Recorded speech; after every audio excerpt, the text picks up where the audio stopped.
Chapter 731 God of War's Partial Possession and Fury. Back to the present.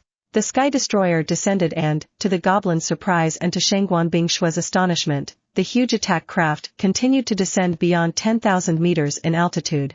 Far from attacking, the Sky Destroyer simply followed Bai Zemin's command. The goblins also did not waste any more ammunition and energy on the giant warship. At the end of the day, they had already seen that no matter how much they attacked, the golden barrier was simply impenetrable to them in the short period of time. The goblins were more than happy if it gave them time to be able to kill the troublesome humans in front of them. They would already have time to take care of the human warship after that. Who knows, they might even take control of the warship. However, when the Sky Destroyer descended low enough for the goblins and Shangguan Bingshue to get a clear view of the deck, they all froze. This was especially so for Shangguan Bingshue. Bingshue! Bai Zemin's shout attracted the Ice Princess' eyes, and when she saw him gesturing to her, it didn't take long for her to understand what he wanted her to do. Despite being unwilling, Shangguan Bingshue needed some time to recover her lost stamina and mana. She could recover quickly even while killing some low-level enemies and helping the others on the battlefield being fought on the ground, but she would definitely not be able to recover and would end up even worse if she continued to fight in the sky against these powerful existences on a battlefield that did not favor her.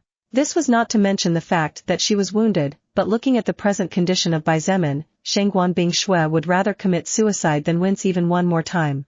She gritted her teeth, and while closing her eyes, she nodded heavily. Then, she turned to look at the pilot of the assault helicopter and said something to him before taking out her military radio and giving an order that the pilot of the other helicopter immediately began to carry out. However, seeing the pilot of the helicopter she was riding and hesitating as he looked at the giant battleship descending lower and lower, Shangguan Bingshue could not help but release a bit of her frustration on the unfortunate man. What are you waiting for? Didn't you hear what I ordered you to do? Move! Shangguan Bingshue had already stopped being surprised by the fact that her coldness, calmness, and indifference wavered or simply disappeared completely when it came to a matter involving Bai Zemin. However, she had noticed that as time went by and as she evolved, it became much more difficult not to get carried away by emotions, something that was truly ironic considering that she had learned to control and hide her emotions throughout her life. As Shangguan Bingshue thought that soul record was a truly terrifying existence or entity since it did something similar to Bai Zemin in the past by giving him the skill Stone Heart. The pilot's response came immediately. Roger. The pilot almost peed his pants when he heard the deathly cold voice prickling at him from behind, and for a moment he couldn't help but feel as if the Grim Reaper was approaching.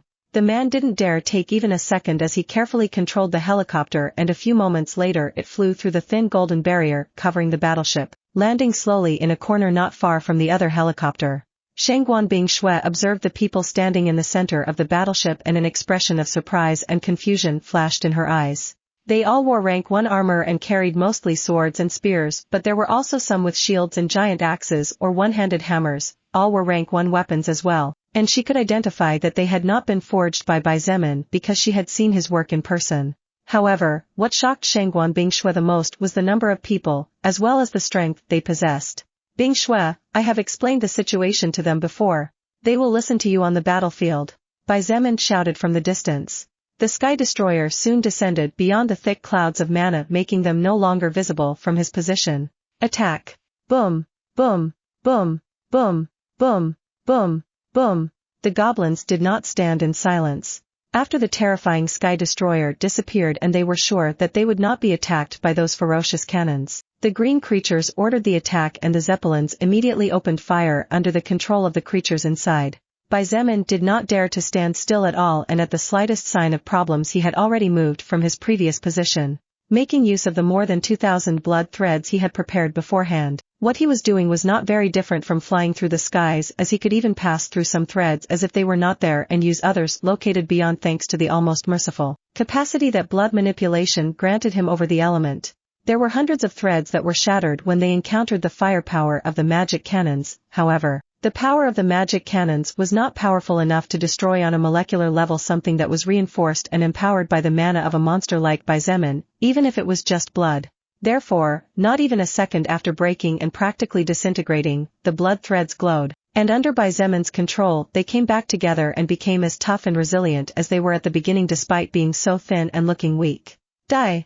The expression on Bai Zemin's face was as fierce as that of the demons when, after stepping on one of the many threads surrounding him and launching himself like a torpedo towards the nearest Zeppelin, He raised his weapon high in preparation to attack.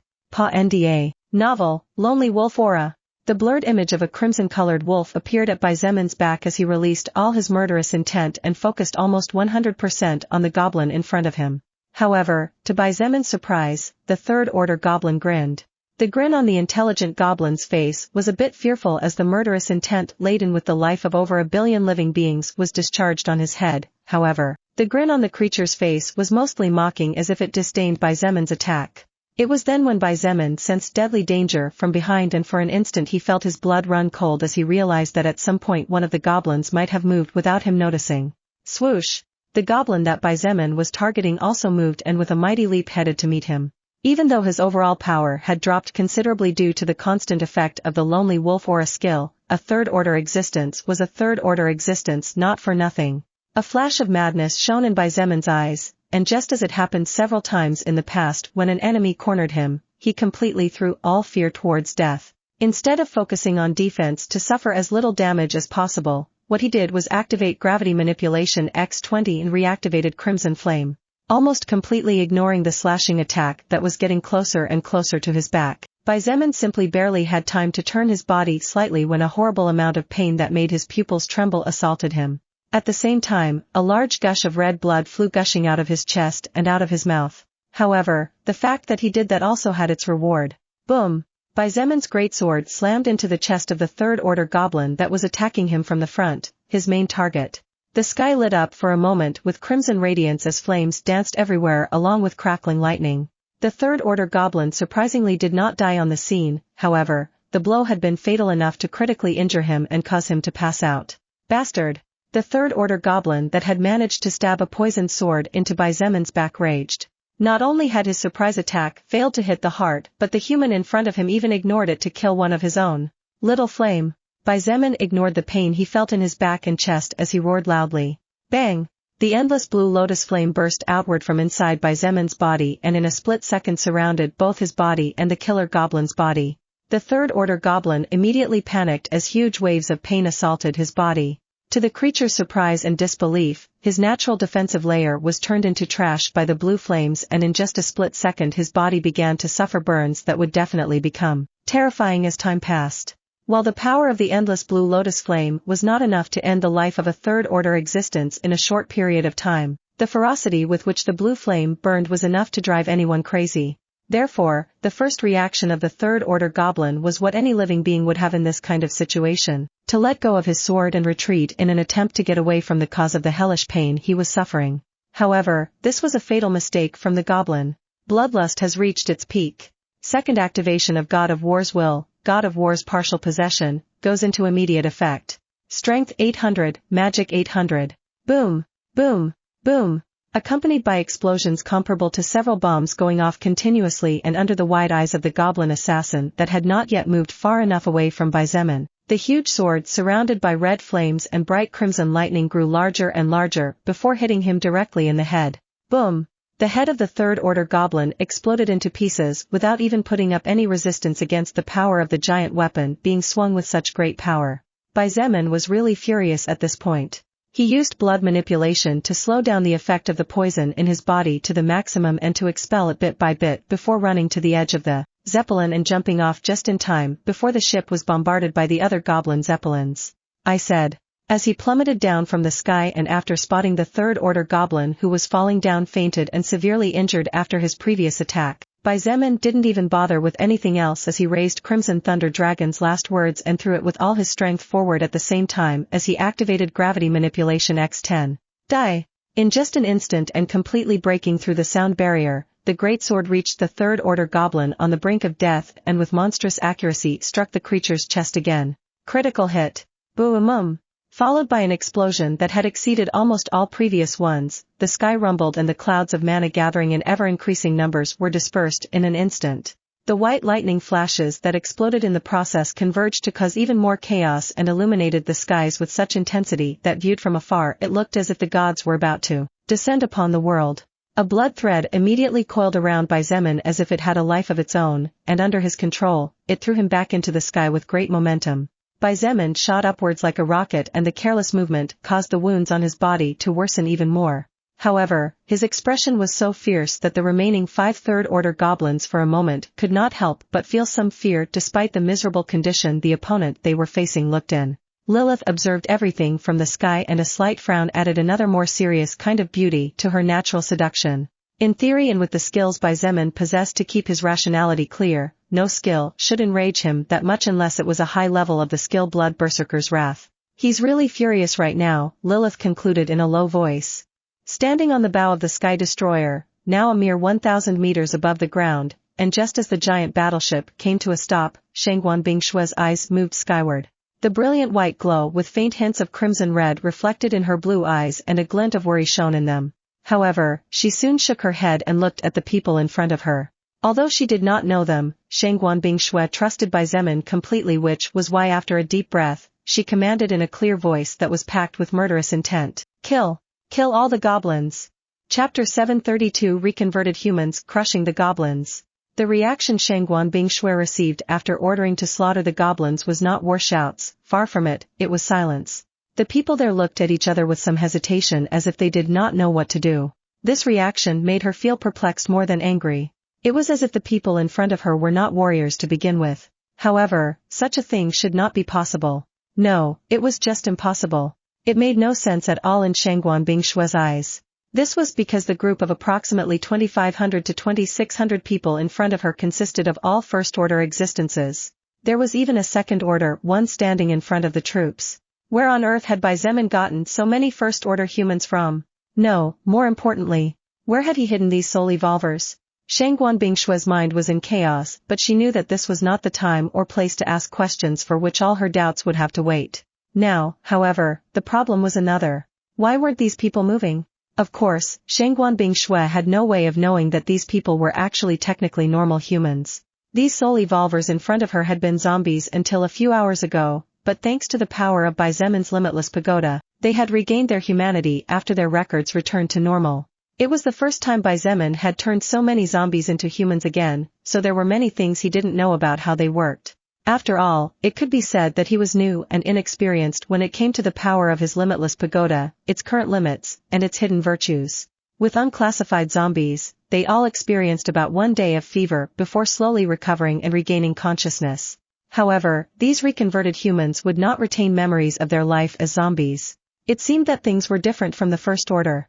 Instead of being unconscious for so long, First Order and Second Order zombies were only unconscious for about 30 minutes before waking up.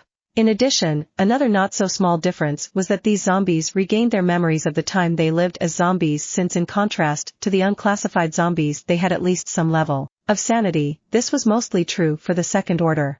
All of these reconverted humans had decided to follow Xietain, including the Second Order zombie that had led them before. It was precisely for this reason that he equipped them with weapons and armor, welcoming them into his faction with joy in his heart. After all, how could he not accept them and be happy? This was a large army of very powerful soul evolvers. One less zombie and one more human. But what Xietain didn't count on, and something he had overlooked due to the current circumstances, was that while these reconverted humans were undoubtedly powerful, they had never really fought of their own free will, at least not as humans. This was a somewhat confusing matter, but among the records of the zombie race, combat to the death was a normal thing despite the fear, while it depended greatly and varied from individual to individual in the records of the human race. Just as Shangguan Bingshue pondered whether she should punish one to warn the rest of them of the consequences of disobeying a superior on the battlefield, since strange as it seemed Xietain did not seem to have had time to explain the rules clearly, the only second-order existence among them stepped forward. The former second-order zombie, Yifeng, looked at his severed hand silently for a moment. It was the hand Xietain had cut off earlier while he was still a zombie. After a few seconds, Yifeng raised his head and looked at the reconverted humans in front of him. They all had the same complicated and doubtful expression that he had had a moment ago. Xietain, the person who saved us from the prison we were in, cut off this hand of mine, Yifeng said calmly. His voice was neither high nor low, nor did it contain hatred at all despite the content of his words. On the contrary, it was thick with gratitude as he said louder and louder, however, I don't hate him at all. On the contrary, I feel deeply indebted to him. Everyone looked at Yifeng in confusion. No one knew why he was saying this, as honestly none of them cared too much about how he was feeling. However, the next words he said struck a nerve in the heart of all of them. All of us here have done unforgivable things, haven't we? You all know what I'm talking about, don't you? Yifeng shouted with hatred and anger in his voice as he looked at everyone with red eyes. Shangguan Bingshui did not know what he was talking about, however, everyone else was aware that the anger and hatred in Yifeng's eyes and voice were not directed at them but were directed at himself. My sinful brothers and sisters, for every goblin we kill we will be saving the life of a human. Don't you think it's only fair for sinners like us to redeem ourselves at least a little after all the atrocities we have committed? They had killed countless humans. They had eaten their own kind. Some had even been the cause of family members, friends, and loved ones being eaten to death or turned into zombies. Pa-nda. Novel. Even if all these acts were committed by people who were not really them anymore, the memories were fresh in their minds as if the ones who made those decisions had been themselves. One of them finally snapped. Fuck. With a roar filled with anger, pain, and above all frustration that only those who lived with the memories of what they did could comprehend, one of the little over 2,500 First Order reconverted humans turned around and rushed to the edge of the battleship before jumping off with resolve. Yifeng's words seemed to contain some kind of fire that served to light the fuse that was silently waiting to be burned in order for the powder hidden underground to finally fully explode. Fight! Kill the goblins! We have to pay for our sins!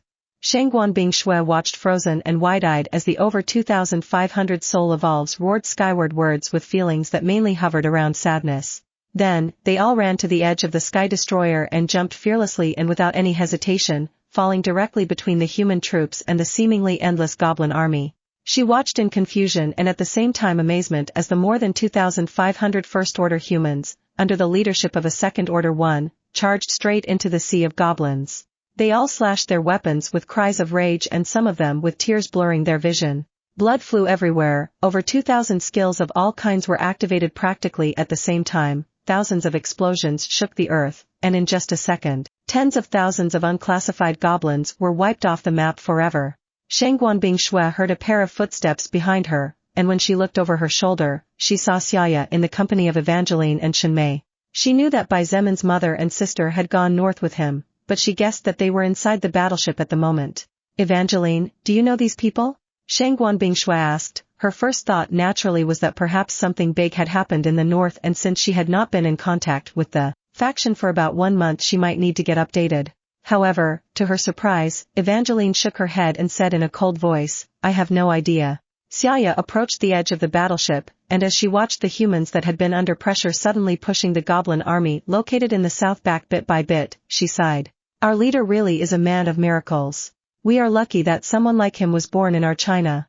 After saying such words that expressed her current feelings and real thoughts, Xietain quietly chanted, Wolf Pack. She directly consumed 80% of her mana and used every point of her magic in order to make the effect range of her skill extend to the maximum possible. All humans who considered Bai Zemin their leader from the heart regardless of their reasons and that were within a range of 20 kilometers with her as the center immediately had a tremendous power boost. The explosions coming from the ground became more terrifying, the power of magical skills and physical attacks practically multiplied, tripled, and in some cases even quadrupled. The goblin army was practically being completely crushed at this point. Shangguan Bingshui, Evangeline, and Shenmei immediately had a huge increase in their stats. Shangguan Bingshui was calmer as she had experienced this several times in the ruins, however, Evangeline and Shenmei froze before looking at Xietain in shock. Both Evangeline and Shenmei knew that Xietain was powerful, tremendously powerful. After all, neither of them could sense the level, quality, or extent of her soul power. However, Evangeline and Shenmei did not expect to meet an anomaly of such magnitude. She was practically as abnormal as Bai Zemin was, but from a different angle. We small wolves only need to follow the alpha wolf. Only by following the right one can we survive the harsh winter, Xietain said before jumping off the Sky Destroyer. When Xietain joined the battlefield, the already disproportionate war became simply a game for the human side. The blood of the goblins practically became one with the earth as there was not even an inch without blood on the ground within several kilometers around. Evangeline and Shenmei still did not understand Xietain very well, however, Shangguan Bingshui knew her better. She knew that Xiaoya's wolf pack skill had a fatal defect. In fact, wolf pack could be considered a useless skill as that defect was simply too big. However, it was thanks to Bai Zemin that Xietain found the light, and it was only thanks to his existence that the skill wolf pack worked. Otherwise, a large part of Xiaoya's real power would have been sealed for practically the rest of her life. To say that Xietain was practically born and would probably live the rest of her life for and because of Bai Zemin was not too wrong considering that everything about her was linked to him. Hey, Bingshui! Bingshui! Wu Yijuan's voice rang out from the military radio in Shangguan Bingshua's bag. Yijuan. She replied after picking up the radio. What's going on? The goblins at the other gates are moving south as if they have received some kind of order, and when I reported it to Feng Tianwu, that girl replied saying that there was no need to worry. She simply gave the same reply to all the other commanders. Wu Yijuan's voice sounded quite anxious and even a bit hysterical, which was completely normal. After all, the base had been surrounded for hours, but this was the first time something like this had happened, therefore, the changes naturally made them feel apprehensive. Besides, no soul evolvers from the other 3 gates dared to leave their position to head south to see what was going on, because if this was a trap set up by the goblins to attack the moment the humans neglected one of the gates, it would be fatal. Shangguan Bingshue sighed. She looked with cold eyes toward the sky and saw Feng Tianwu standing on a giant fire eagle. For some reason, she simply could not like Feng Tianwu, but Shangguan Bingshue did not understand why, since the two of them had never actually exchanged more than a couple of words while in the ruins, to organize attack and defense. Maybe, it was because she was an ice mage and Feng Tianwu was a fire mage. After all, ice and fire could not be close to each other. Little did Shangguan Bingshue know what an interesting or perhaps not so interesting future lay ahead for her and Feng Tianwu. Shangguan Bingshue shook her head. She realized that those strange soul evolvers she did not know were clearly not following military training at all, and despite being strong, the combat experience they had was miserable to say the least. They didn't even listen to orders and seemed to be releasing their emotions as they slaughtered the goblins. Let's get moving. We need to support the rest of the base. The south side was good, and according to Wu Yijuan, most of the goblins were moving south to support the main army that was being crushed there. However, after hours of fighting there would surely be people who needed to be relieved to be allowed to rest. Back in the sky, the battle between Baizemen and the Third Order goblins, as well as the Zeppelins, was at its crucial point. Although the number of enemies had been reduced, and in theory it should be easier, Baizemen's body was riddled with wounds that could no longer be considered low or medium level. He had wounds that could easily kill even the bravest of men with pain.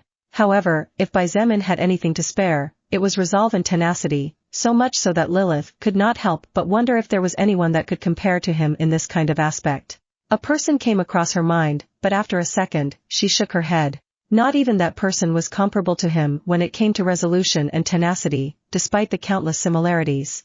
Although if Baizemen had a past as sad as that person's, his resolve and tenacity might not be as strong as they currently were. Chapter 733, Massive Destruction. The explosions in the sky came and went, occurring so frequently that in normal times one would need to start wondering at this point if the world would really end, as each explosion was powerful enough to wipe out everything for miles around, just like mini nuclear bombs. Although the sun was present high in the skies, its light was so opaque that it could be easily ignored, and its only use at this point was practically to let the humans know that in theory, they were still in daylight time and that the clocks were not misreading the time.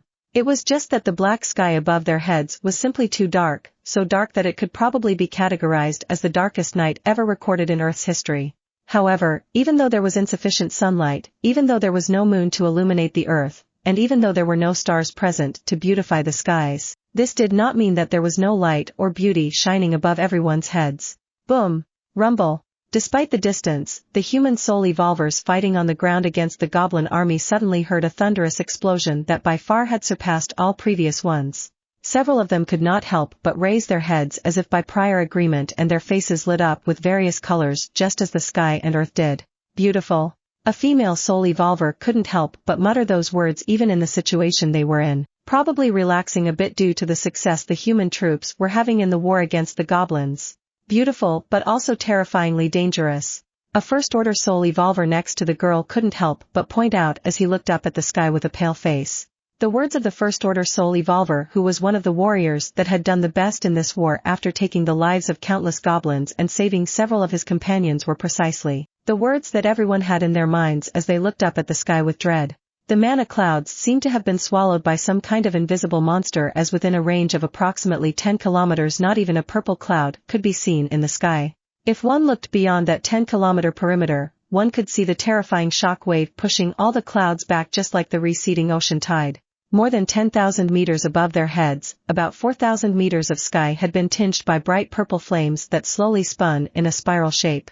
Surrounding the purple flames were crimson lightning flashes that intermingled with the sparks of natural white lightning formed by excess mana in the clouds of mana. Standing on the southern wall, Shangguan Bingshui looked up at the sky with worry written all over her face. She had replaced Feng Tianwu as the sole evolver in charge of this battlefield and had ordered her to move to the North Gate to support Sun Jun and Wu Keqian because although the North Gate was the most distant to the Mana Egg located several kilometers away from the South Gate, the lack of a powerful mage in the north was taking its toll on the stamina of all the soul evolvers in that area. With the addition of a powerful second-order mage, a mage with powerful fire skills which was one of the most destructive natural elements in existence, the situation in the north became much more manageable and all the soul evolvers who were panting and sweating were finally able to take a breath. It's been more than 10 minutes, but he still hasn't returned. Shangguan Bingshui frowned as she muttered in worry. Considering that the number of enemies was lower at the time she had switched battlefields, and considering that Bai Zemin had managed to wipe out the lives of 4 to 5 third-order goblins in a minute at most, Shangguan Bingshui had assumed that he would end everything shortly. However, even after 10 minutes, the explosions in the sky were getting fiercer and fiercer than before, so she couldn't help but worry. But Shangguan Bingshui could feel that the battle in the skies had just ended. In fact, everyone could feel it. That explosion and the power used was at least 3 times higher than the previous ones. Shen Mei pointed out with a frown. It was just at that moment when countless fragments of shattered metal began to rain down from the sky. The shattered metal fragments were surrounded by purple flames, and even though they disintegrated in a matter of seconds, they left millions of tiny purple traces in the sky marking the trajectory they had made before being consumed by the powerful flames. It looks like the Zeppelins were destroyed, Evangeline pointed out as she half closed her eyes. Bang, bang, bang, bang. Just as Evangeline had finished saying those words, 4 bangs broke out from the huge spiral of purple flames and crimson-white lightnings. Goblin? Shangguan Bingshui frowned and her heart sank when she saw the 4 goblins falling from the sky. Those were 4 third-order goblins, and they were still alive even though they were tremendously battered. Bai Zemin hadn't managed to kill almost any goblins during all this time? Not only did Shangguan Bingshui and the others feel pressured and anxious when they thought of a certain possibility that they did not even want to imagine, but even those who were linked to Bai Zemin through the skill-loyal follower of his lord subclass felt their hearts clench at the thought. One of the main reasons why so many powerful and brilliant people were willing to follow Bai Zemin was because of his power and the fact that so far and regardless of the circumstances, he had somehow or other managed to end the lives of all the enemies that came his way as he continued to move forward with steady steps. However, Shangguan Bingshui and the others knew in their hearts that if Bai Zemin were defeated in combat, the practically blind and religious belief that many of his followers had in him would waver completely. As for what if Bai Zemin fell in combat? Everything he had built so far would be destroyed in a second, and those watching from the shadows waiting for the opportunity would immediately pounce like hyenas hoping to get an extra piece of meat. It was then when a crimson flash broke from high in the sky, and when Shangguan Bingshui saw what it was, her face turned white as a sheet. The object was a normal spear, however, that spear was encircled by red flames that covered its crimson body. The problem was that Shangguan Bingshui had seen Bai Zemin use this attack 2 times in the past, and judging by the terrifying magical power surrounding the spear, it was clear that the disaster it would cause once it hit the ground would not be small. She did not know what had happened in the sky, but Shangguan Bingshui was clear that she had to make a move before the skill Crimson Blood Judgment launched by Bai Zemin hit something. With a pale face, Shangguan Bingshui extended both hands forward and used the second activation of his skill Ice Maker, Ice World. Shangguan Bingshui's mana practically emptied out completely and her legs trembled. She used sheer willpower to stand upright while pushing all her mana out by making use of her high magical power, and in a thousandth of a second a great change occurred on the southern battlefield. When the blood spear surrounded by flames was less than 5,000 meters high, its terrifying magical power began to affect the surroundings. The rivers of blood began to evaporate, the earth began to tremble, the sky rumbled, and the temperature of the area rose so high that even the goblins stopped their assault to look up with confused eyes.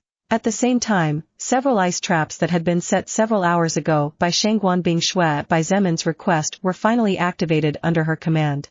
Pa Nda. Novel bang, bang, bang, bang, bang, bang, bang. Countless silver-colored magic circles exploded, and all the mana and magic power they contained was released at once.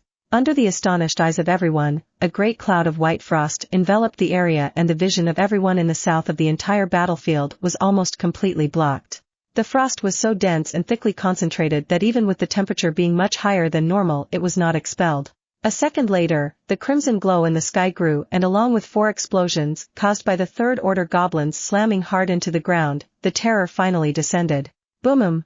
The power of the explosion was followed by screams of terror not only from the human side but also from the goblin side, because unlike zombies and mutant beasts, the goblins did have basic intelligence. However, the terror screams of the goblins disappeared without a trace in an instant while the terror screams of the humans were silenced by the earthquake that reverberated for more than 60 kilometers around. Rumble. Boom. Boom. Boom.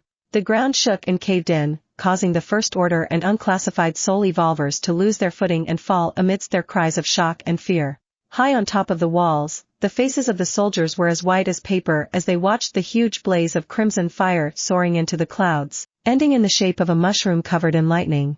Ugh! A pained expression appeared on Shangguan Bingshue's beautiful face as she held both hands outstretched and tried to hold down the fort. Her expression was so pitiful that any man would not hesitate for a second to sacrifice himself for her lovely beauty, but everyone was too scared to pay attention to what was happening to her. Several kilometers distant, right on the line that separated most of the goblin army and the human army, a huge wall of ice stretched for approximately 100 kilometers long and rose more than 3,000 meters into the sky. Boom! Boom! Boom! The fierce shockwaves continued to strike with great power on the wall of ice as they spread out in a circular shape with the point of impact as the center. The goblins on the other side of the wall were wiped off the map in a flash, and regardless of whether it was First Order or unclassified, their bodies exploded when they were hit by the shockwaves or incinerated when they were reached by the flames. Behind the huge walls of ice, the humans watched wide-eyed and fear-filled as they tried to scramble to their feet in an attempt to get as far away as possible from the blazing hell in front of them. They had no confidence in that wall of ice. The power of Crimson Blood Judgment was simply too destructive, Xietain could not control it at all. The power of the attack had been so huge that even from the north gate the slight trembling of the ground could be felt, and when the soul evolvers and soldiers stationed there looked up to the sky, they saw the crimson glare burning fiercely in the distance. Finally, after what seemed to be an eternity even though it was only a few seconds, the power of the magical attack began to slowly fade as the mana and magical power began to be absorbed by the evolving earth. The strong winds that were already fierce calmed down a bit, the crimson fire began to fade, the trembling of the ground became progressively less, and the rumbling of the sky was no longer as thunderous as before. Crack! Crack! Crack! The cracks that already covered the entire wall grew. A moment later, that wall of ice that had prevented the humans from being wiped out from the mana finally couldn't take it anymore. Bang! With a loud bang, the giant wall of ice collapsed. Some pieces of ice were as big as the size of a house while others were as small as a speck of dust. The larger ones caused the ground to shake again as they fell, while the smaller ones floated in the sky for a long time like endless sparkling diamonds that would have made the eyes of many shine had it not been for the horrible scene beyond the now fallen wall. From the human side, beyond where the wall of ice stood, there was a crater so large that it looked like a small abyss. The ground had been melted at least 3,000 meters and its width was at least 20 kilometers, slowly losing depth as one moved further away from the center of impact.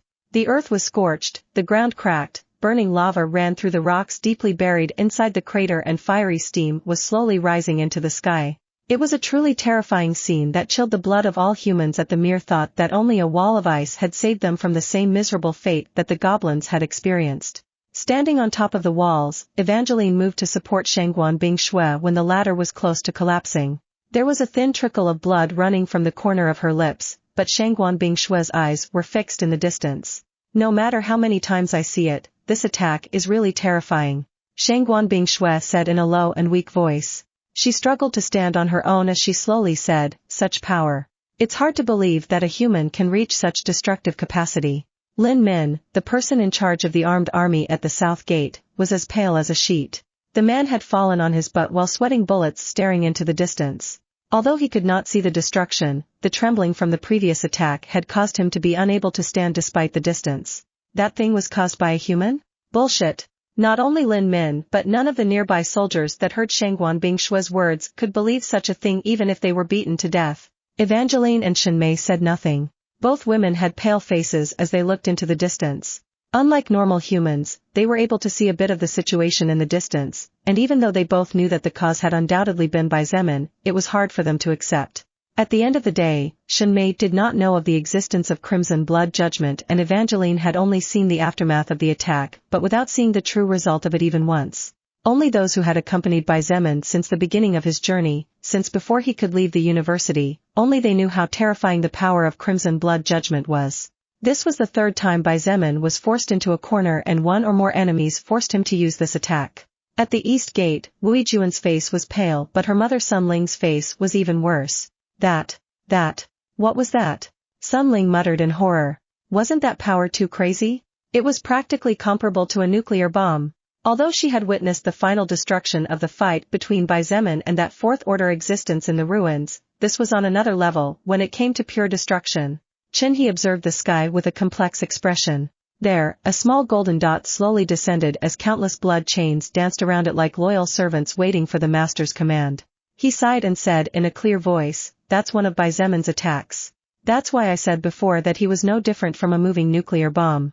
Sun Ling said nothing. She looked at Xietain in amazement and her respect for him was only increasing. At the same time, when she looked at her daughter standing beside her, Sun Ling could not help but smile bitterly. Her daughter watched with smitten eyes as that small golden dot with countless crimson chains slowly descended from the sky. In the sky, Xietain, who was being watched as if he was a god, was barely struggling not to fall as he tried his best to keep the blood inside his body. Chapter 734, Lilith angry. "You were too reckless."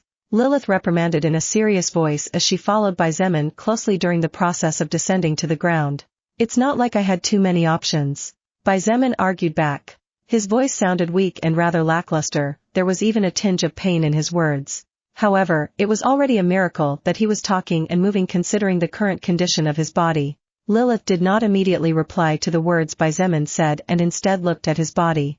However, the more she looked the more she frowned, and amidst the worry in her eyes, there was also anger and irritation.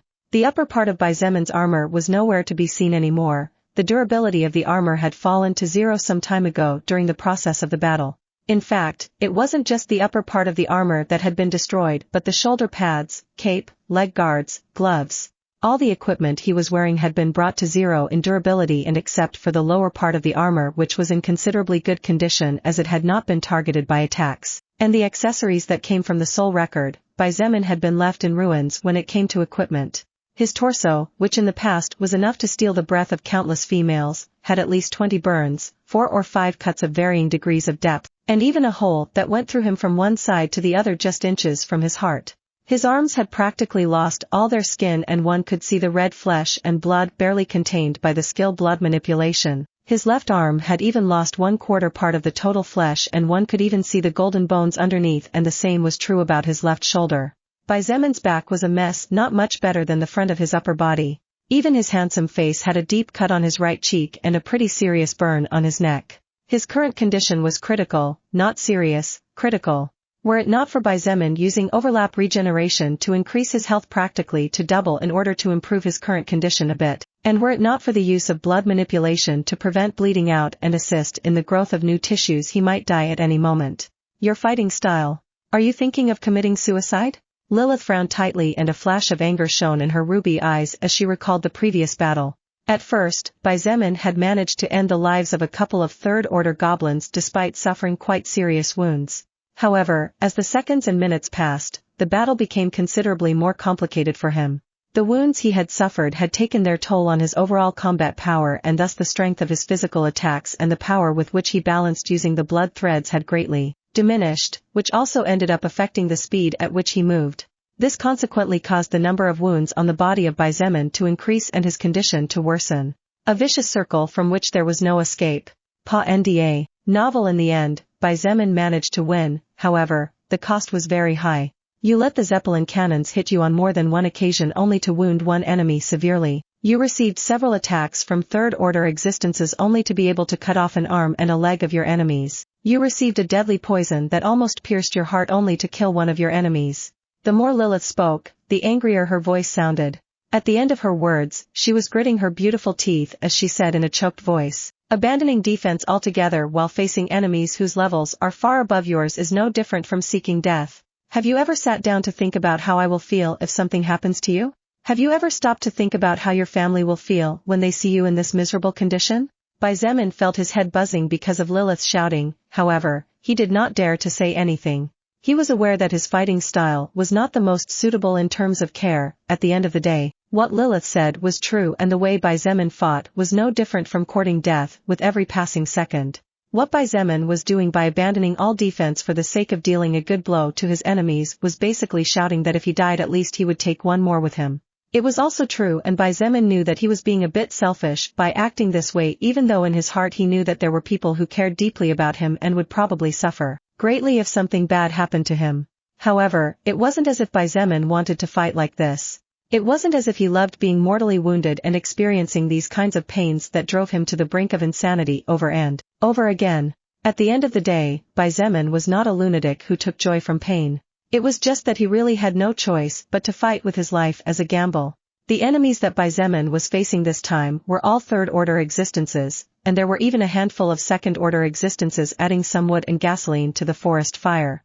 While Xietain was powerful, fighting against approximately 10 third-order existences and around 12 second-order existences in combination with approximately 20 flying war machines was not an easy task, even less so when the battlefield was in the sky, which gave the enemy an advantage and detracted from his advantage. If it was on the ground, Xietain would have used another type of approach, but in the sky, he did not have much of a choice unless he was willing to prolong the combat, which would end up endangering his subordinates and loved ones. After all, on the ground, there was a terrifying war still in progress. Fighting against numerous enemies 2 orders above that had support from flying ships with great firepower, fighting on a battlefield that did not favor him at all, fighting against time. If Xietain wanted to finish off his enemies fast, then he had to sacrifice something, and the only thing he could sacrifice was his safety. Life worked like this, to have something we needed to surrender to something else. Only all-powerful beings were able to monopolize everything without letting go of anything. Unfortunately, Xietain was by no means an all-powerful existence. "Lilith, are you mad?" he asked carefully. Xietain made no excuses, nor did he try to explain his reasons. Although he had practically zero experience dealing with women, as this was his first relationship with a girl, Xietain was sensible enough to understand that regardless of all logic, from the sentimental side he was wrong and Lilith was right. "You ask me if I'm mad?" Lilith's eyes widened and she looked at him as if she really couldn't wait to tear off a piece of his skin. "If it wasn't for your current condition I wouldn't mind beating you to death, even if the soul record kills me later. You bastard, go die by yourself if you want to die so badly." Xietain opened his mouth to say something, but by the time he wanted to it was too late. Lilith had disappeared. "Lilith, let's talk." Xietain could still feel that she was near. Even if Lilith was hiding, her essence was practically the air he breathed every second of the day, and besides, she wasn't trying to hide too well either. However, she did not respond to his call, nor did she move to show herself again. It was clear that Lilith was really angry, and probably wouldn't come out for a few hours or maybe several days until she calmed down a bit. Xietain could not help but sigh in his heart. Even though Lilith was indeed acting irrationally, could he really blame her? Of course, he couldn't. Love was irrational to begin with, logic did not apply to emotions. Reason was blocked and eyes were blinded when it came to strong emotions, not to mention the strongest of all, which was love on equal footing with hate. In fact, Xietain would be hurt if Lilith didn't react like that, as it would mean that her feelings for him were not as strong as she said or as they appeared to be. Let's let her calm down a bit first. Xietain had no way of finding a solution to this matter this early. Besides, he needed to take care of another matter. He needed to rest. Xietain had activated overlap regeneration 8 times in total, only 2 more times before his soul began to feel pressure. However, despite his situation, he decided to wait for Xietain to help him instead of using those last 2 chances of the day to double his health for a couple of seconds. When Xietain slowly descended on top of the walls, he was greeted in silence by the entire south gate. While the goblins were still emerging from the mana egg, it would take at least a few minutes for them to get there, as the previous attack had wiped out a large number of them and the change in terrain would make it difficult for them to get this place as fast as before. For a few seconds, the only sound that could be heard was the distant explosions coming from the other 3 gates. The 2 closest gates, the east and west gates, were approximately 120 kilometers distant, so the explosions sounded quite muffled even though they were definitely frightening. There were no cheers welcoming the hero, no thanks either, just silence. Leaving aside the soul evolvers and soldiers of the Chinese Renaissance faction that were still not too familiar with Xietain, those who had fought alongside him on at least one battlefield observed his current condition in shock. Except for 2 people, this was the first time the rest of them had seen Xietain in such a miserable condition as the one he was now. "You?" She looked at Xietain with wide eyes. Her beautiful blue pair of eyes trembled as she noticed that from her position she could even faintly see his heart beating. She seemed to gather energy from somewhere, and without caring how others would see her from today onwards, she shouted with panic in her voice, what are you waiting for to sit down? Shangguan Bingshui felt her heart being squeezed so tightly that it was becoming difficult to breathe. She was glad that Wu Juan was not here, or her good sister would definitely have wordlessly fainted if she saw the current condition of the man she loved. Don't shout, please. Bai Zemin didn't know whether to laugh or cry, but when he finally decided to laugh, an involuntary wince stopped him. He obediently sat down. Xia, cure him. Shangguan Bingshui walked toward Xia and did not care whether she accepted or not, but simply dragged her forcibly to Bai Zemin's side. Xia felt that something similar had happened in the past, but she didn't have time to think about it too much as she was scared herself. If something bad happened to Bai Zemin, then the boundless future she could reach would vanish like illusory soap bubbles. Seeing Xia extending both hands in his direction, Bai Zemin closed his eyes and clenched his teeth tightly to prepare for what was coming before silently activating overlap regeneration.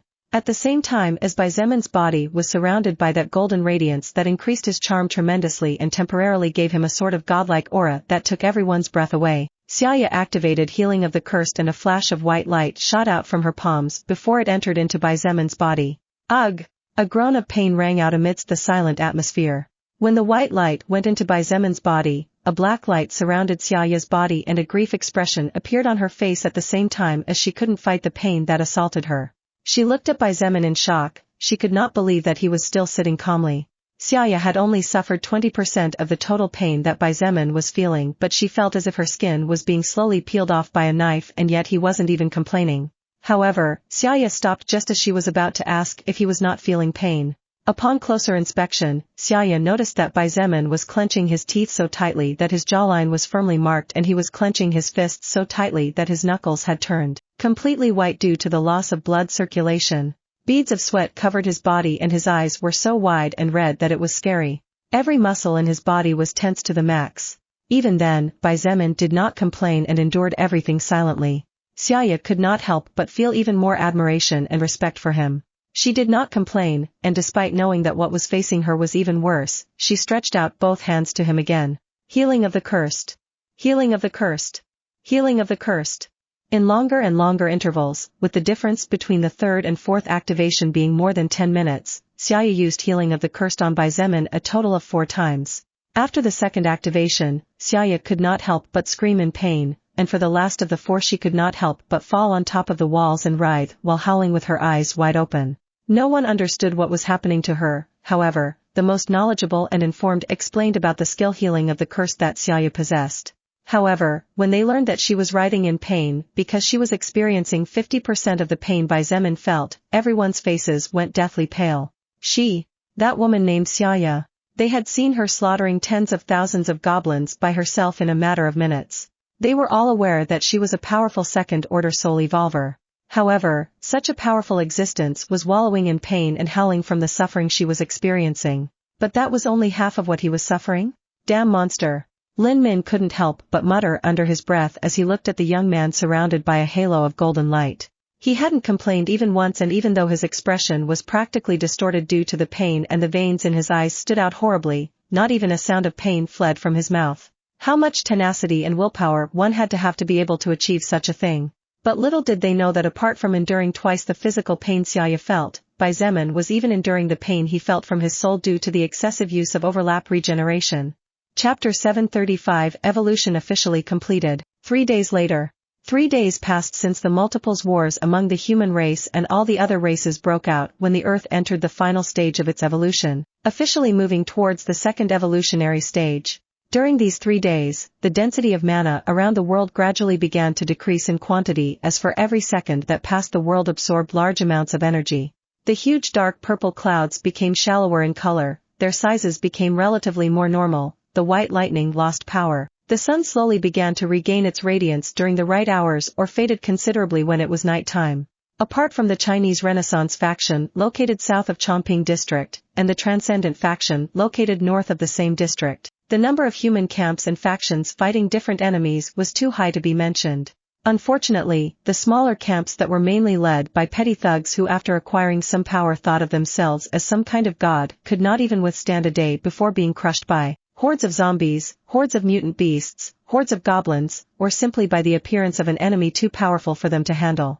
In fact, the number of small camps that barely had 3 or 4 first-order existences as a leader was not small. These were the camps that did not want to join the larger camps that possessed military weaponry or a greater number of powerhouses and that stayed away from the areas where the larger camps roamed to avoid being caught and forced to join them.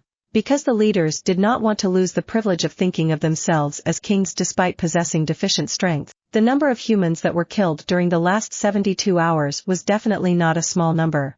Most of the small camps that numbered between 1,000 and 1,500 humans had been wiped out by the time the third day was over. By the time the sun of day 3 disappeared and the sky darkened completely, the changes in the world were noticeable to anyone. The air had become countless times purer to the point that all pollution had been wiped out by approximately 60%. In just a few hours, years upon years of waste accumulation in the air had been swept away. This would improve the life expectancy and health of all living things on Earth today, and the future born would have a better environment in which to live. The trees grew in size and consequently the quality of the oxygen that the trees and other plants released increased, and the amount of carbon dioxide in the atmosphere that was bad for the body decreased. At the same time, the amount of pollutants that were absorbed by the leaves and roots went up, which also helped to improve the lives of everyone. Countless plants with terrifying poisons or life-threatening characteristics were born, countless would surely die trying to find out if they were treasures or not. At the same time, many medicinal plants or plants with great benefits for the body and fighting strength were born or evolved. The quality of already existing natural metals went up and new metals had been formed thanks to the enormous amount of mana the earth had absorbed. The ground became much harder than before so that the attacks of the past would no longer cause as much destruction as they did before. The natural laws became tremendously more powerful, which ensured the prosperity of the new world, and at least, it protected the world from possible destruction as a consequence of wars among the evolved beings that lived in it. The distance between each layer of the atmosphere surrounding the world also increased to more than 3 times what they were in the past, which meant that not only the Earth had spread out sideways but also upwards and downwards. A/N, I know there is no up and down in space, just to get the reference. Chinese Renaissance faction base, South Gate. Outside one of the small tents that had been erected outside the walls, a group of 5 soul evolvers had gathered and were currently silent as they watched the sky grow darker and darker until the moon ascended and the sun descended completely. It's only been a few days, but I feel like it's been a lifelong since the last time I have seen the moon. Will this damn war ever end? One of them commented as he pulled out a somewhat crushed cigarette box. Looking inside and noticing that he only had 4 cigarettes left, the level 31 man couldn't help but growl under his breath, "Shit, it's only the middle of the month, but I already have so few left. This war has got on my nerves, I can't stop smoking without realizing it. I haven't even been able to sleep properly for the last few days. Be thankful we at least get a box of cigarettes every month as part of our pay." Another soul evolver with a thick beard pointed out. The man whose level had broken 35 during the last collision with the goblins looked off into the distance, more than 300 meters ahead, and said with respect and admiration, "Besides, at least we got some sleep." But, what about that person? That person? The other 4 blinked in confusion for a moment, however, a few moments later, all 4 turned their heads into the distance and understood what their comrade teammate wanted to point out. Because the war against the goblins had been going on for many days, the soldiers and soul evolvers were naturally unable to return to their homes as it would take them too long to return to the front lines to fight an enemy that gave them practically no time to rest. Therefore, during the first day one of the high commanders ordered to set up several tents reinforced with mutant beast pelts near the gate so that the soldiers and soul evolvers would have a warm and more comfortable place to sleep during the few hours of daily rest they had. This had not only been implemented at the South Gate, of course, but the other 3 gates of the base had also carried out the same move. After all, the base functioned as a single whole even though there were 4 different battlefields. The tent stretched from the gate to a maximum of 100 meters forward and then all the way across, each only a few meters from the other. It was not wise to move too far away from the base, but neither could they allow troops to sleep inside for fear of enemies with skills like invisibility sneaking in and causing havoc, which was why the gates were kept closed at all times except for 3 or 4 special occasions every day. Novel since the night of day 1, that person has not moved from that position except to kill enemies, said the bearded soul evolver. The respect and admiration in his voice were all too clear, and he did not try to hide it as he slowly said, "Even yesterday when that fucking storm broke out, that person stood there without moving. The number of goblins that..." The words the soul evolver was saying stopped as he noticed a group of people walking towards the front. His eyes flashed as he said in a low voice, "They are here." It was not the eyes of the 5 soul evolvers in this group that moved toward the people walking across the cleared area from the south gate, but rather all of them turned to look at the few people, advancing carrying a steaming bowl of food. "My lord, it is time for dinner." Xietain turned and his eyes automatically landed on his beautiful housekeeper. He looked confused before blinking and saying with a smile, "Oh, Qingming, is it that time already? I'm sorry to bother you every day." Qingming looked at the eyes of Xietain and noticing the red veins and dark bags, couldn't help but feel sad as she said in a low voice, "My lord doesn't need to thank me for anything. On the contrary, people like me should say thank you to you." Xietain shook his head without saying anything. He looked at his mother and saw that she was looking at him with eyes full of sadness. He still remembered how his mother was crying for practically 2 whole days due to the wounds he had suffered during the battle against the goblins and war zeppelins. "Xietain, you." Yealinger hesitated for a moment before saying practically pleadingly, "Why don't you at least get some sleep? You haven't closed your eyes even once since the goblins started their attack. You didn't even sleep after being critically wounded by those vile creatures." After being healed by Xietain and thanks to the practically miraculous effect of being able to modify his records, the condition of Xietain had improved a little on the first day, but he was still in bad shape. It wasn't until day 3 and after receiving several healings from Xietain and the 10 daily activations of overlap regeneration that Xietain was able to recover, but even now he was not at his 100%. He had only recovered to approximately 70 to 80% of his true peak. "Mother." Xietain looked to his father Baidilan for help, but the traitorous old man simply looked away as if he knew nothing of what was going on there. Little did Xietain know that in reality, his father Baidilan had tried to explain to Yealinger the reason why their son was doing what he was doing. However, Baidilan was chased by Yealinger that night and almost beaten to death by the angry wife/mother. After the first day, the number of goblins decreased noticeably, and by the second day, the humans of the base were able to get some rest. However, at irregular intervals, the goblins reappeared and the cunning creatures even moved silently using the darkness to try to catch the human camp off guard. Not a few times Xietain prevented disasters from occurring by staying awake day and night while the majority rested. Although the soldiers and soul evolvers took turns every so often to allow them to be in better condition in case a big battle broke out, the patrols were not many compared to the total size of the base. It was not possible to cover everything with a limited number of people. Mengqi simply looked at her brother silently but with eyes full of sorrow. She had also cried a lot when she saw the miserable condition Xietain had been left in after fighting the Third Order goblins and the aerial forces of the enemy, but in contrast to Yealinger, she managed to control her emotions significantly better in a shorter period of time. "Don't worry, mother. The war against the goblins will be over soon," Xietain said suddenly, surprising the small group of 4 people who over the past few days had come to bring him breakfast, lunch, snack, and dinner. "Son, is that right?" The eyes of Baidilan shone and he stepped forward to the 3 women. His excitement was enormous as things were not only complicated outside the walls but it was also becoming problematic to control the increasingly frightened survivors. There were even rumors that the base would fall before the goblin attack in a short time, and those who knew more about the goblins said that the women would be raped and the men killed. Although the government and police forces were trying to suppress such rumors, it was not easy to do so when explosions and war shots rang out constantly from all 4 directions. Xietain nodded, and after a mouthful of the simple but delicious soup broth with large chunks of mutant beast meat, his eyes sparkled. "Oh, this is really good." Qingming and Yealinger looked at each other for a moment and both women saw a trace of a smile in her eyes. The 2 women had teamed up and taken care of Xietan's meals during these days and had made sure to prepare them as heartily and as deliciously as possible despite it being something so simple. Xietain had insisted that he wanted to eat what the rest of the army ate, nothing fancy or extravagant.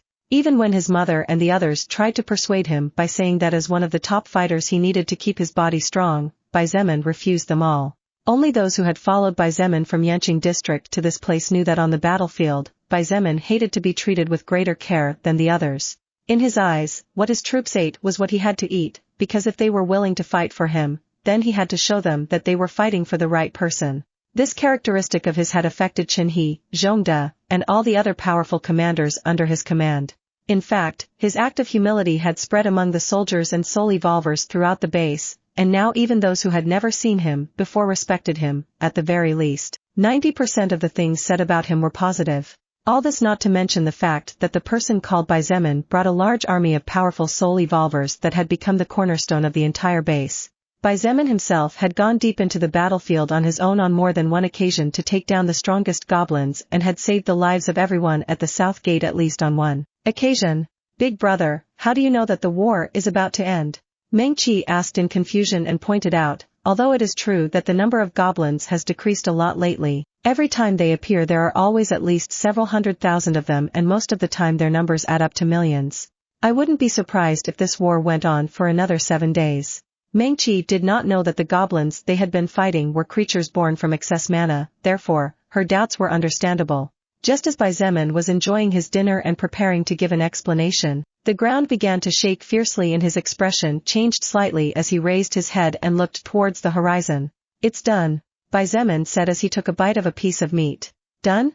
Baidiland followed his son's eyes, but despite being a powerful level 50 soul evolver and relatively close to evolving to second order, he didn't understand what Xietain saw as there was nothing there. Was he talking about the food? Such a thought popped into Baidiland's head. However, his son's next words expressed countless things despite being few. It's done, Xietain repeated. He ate the last of what was left in his bowl and stretched out his right hand, clutching tightly to the handle of his greatsword whose tip was firmly buried in the ground. Crimson lightning flashed around the entire blade as if awakening from its slumber as he slowly said, Earth. It has just completed its evolution officially. Chapter 736, the end of one era and the beginning of another. Swoosh, swoosh, swoosh, swoosh. Xietain looked back over his shoulder and saw several silhouettes running from a distance or leaping into the sky and soaring hundreds of meters in seconds. Regardless of the method they had chosen to move, they were all moving towards his current position.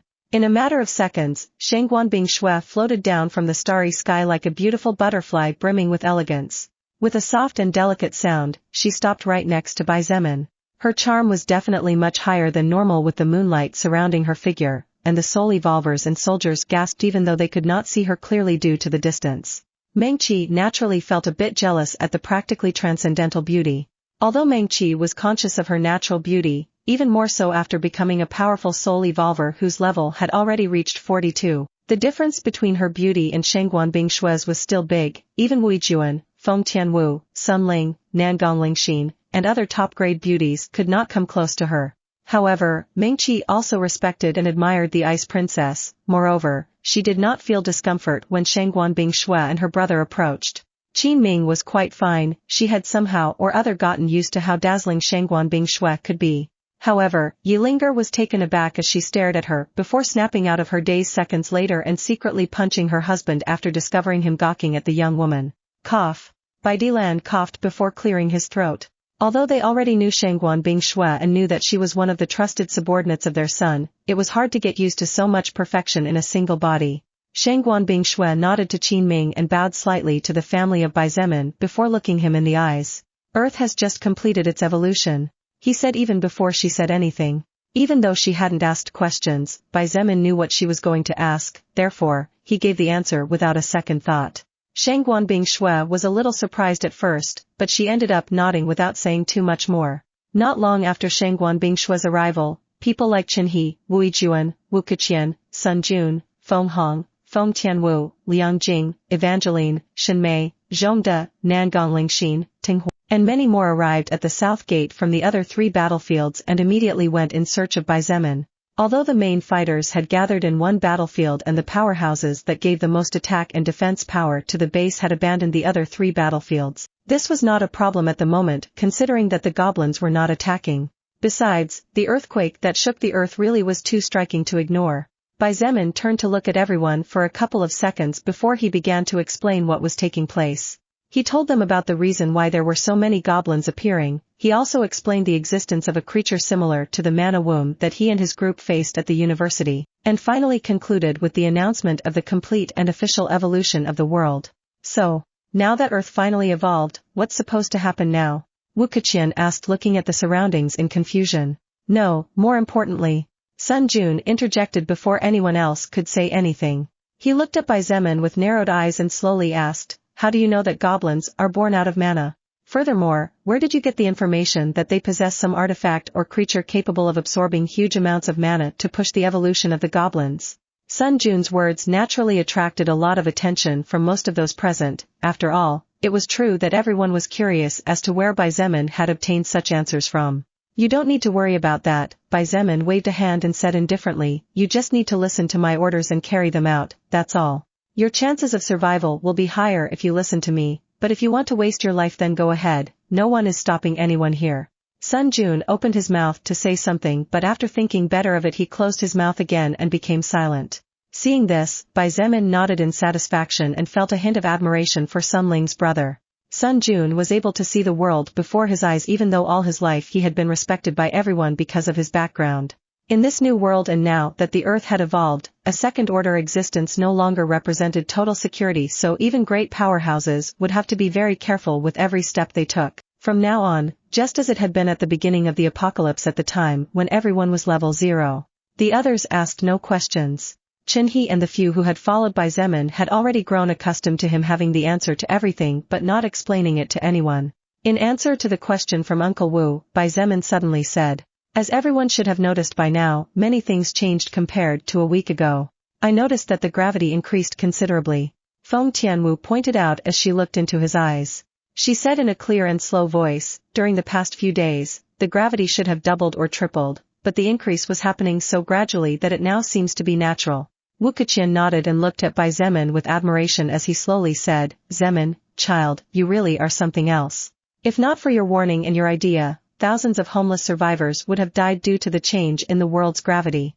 During the past few days, Bai Zemin had requested Wu Yijuan's father to feed all the survivors with soup made from mutant beast meat above level 15, 4 bowls a day for each one.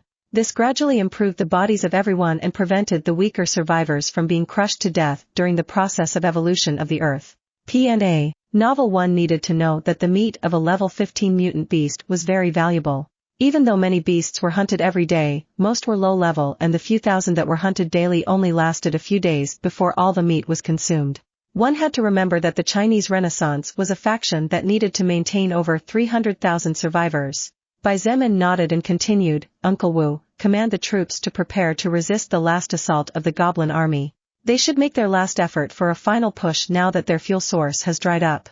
The great purple clouds filled with mana, the tornadoes of mana, and the lightning flashes of mana, all had disappeared when Earth finished its evolution. In other words, goblins would no longer be born from mana in large numbers and it wouldn't be in this area either since the surrounding mana levels were normal. One thing I need to announce first, Sun Ling took a step forward and looked at Bai Zemin first. Seeing him nod slightly, she smiled back and slowly said, I just received a report. It seems that something big happened at the base. Seeing the expressions of everyone change, Sun Ling chuckled and explained, it's not something bad this time, don't worry. Apparently, all humans below level 10 received a stat boost. It's not really known how the thing is but my subordinates are working on it now to learn more regarding the situation, but I don't think it's a big boost anyway. Isn't that a bit unfair? The corner of Feng Hong's mouth twitched a couple of times. Tinghua nodded in agreement, I also feel it's unfair. No matter how small that boost is, if they continue to grow they will probably have an advantage later on. No, it's actually not unfair. Qinhe interjected, drawing the eyes of everyone. He looked at them one by one and slowly explained, remember that gaining impure soul power will eventually be disadvantageous to us soul evolvers. It is like having a huge soul but empty inside, unlike those who absorb pure soul power and in the future will have a huge soul but packed with potential. He is right. Feng Tianwu nodded and pointed out in a serious voice, besides, since when have we lived in a just world? We just have to focus on ourselves, that's how it is. To begin with, those people who haven't fought so far will probably continue not to fight for the rest of their lives. We can only hope and wait for their future generations to be formidable warriors someday. Everyone, including Bai Zemin, nodded at Feng Tianwu's words. One of the most important reasons why everyone tried to save as many humans as possible regardless of whether they were weak or trash was because those humans might one day give birth to an outstanding warrior.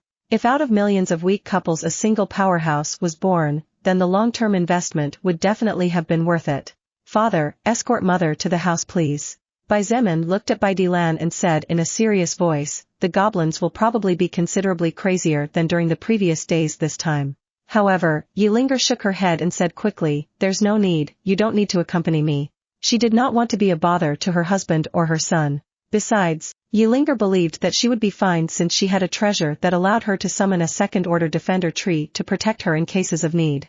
In the end, Bai Zemin did not argue with his mother and watched her leave alone back to the base with Qinming along with her. However, he secretly gave Kai Jinji a glance and she nodded before disappearing soundlessly. Bai Zemin naturally had enemies everywhere. He knew that many of those who smiled at him in the streets were definitely waiting to knock him down in a moment of carelessness. Besides, he still needed to properly take control of this base and that would take some time, which was why there was no way he was going to leave his mother walking around the streets alone. I need to find a way to get mom to level up. Bai Zemin thought secretly and immediately felt a headache approaching.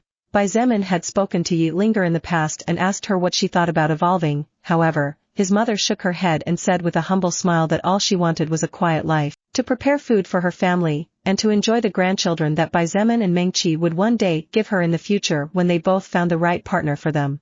Because of his goals, Bai Zemin was destined to step on many people's toes and offend countless others. He was fully aware that the number of enemies he had would only increase as time went by. For this very reason, his family would eventually become his weakest point. Bai Zemin would never forgive himself if one of his loved ones was killed because of him, therefore, he needed his mother to become stronger no matter what. The second-order defender tree was useful for now, but as the months and years passed, a second-order monster would no longer be a reason to fear. Not to mention the fact that to live longer a human needed to absorb soul power from another living being and evolve. Bai Zemin was not willing to see his mother die of old age when in front of him he had the opportunity for her to live for several centuries or even millennia. Immortality was not impossible as long as he achieved his eventual goal. Suddenly, Bai Zemin's eyes sparkled as an idea popped into his head. He involuntarily looked at his father and stared at him for several seconds. What's the deal with that smile?